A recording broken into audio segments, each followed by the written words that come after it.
हज़रत अली फरमाने लगे मेरी 5 बातें याद कर लो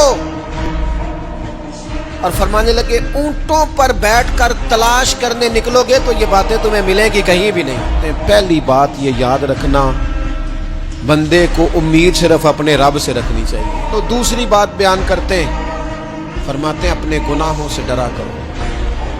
और तीसरा मौला अली शेर खुदा रदी अल्लाह ताला अन्हु फरमाते हैं अगर तुम जाहिल हो ना तो इल्म के बारे में सवाल करने से कभी ना शर्माना, पूछ लेना फ़ायदा होगा। बात इरशाद फरमाते हैं ये उलमा के लिए, फरमाया अगर आलिम को किसी मसले का इल्म ना हो तो गलत बात ना बताए बल्कि कह दे वल्लाहु आलम, अल्लाह बेहतर जानता है। इसलिए बात हज़रत अली शेर खुदा इरशाद फरमाते हैं याद रखना ईमान में सब्र की वही हैसियत है जो जिस्म में सर की हैसियत है।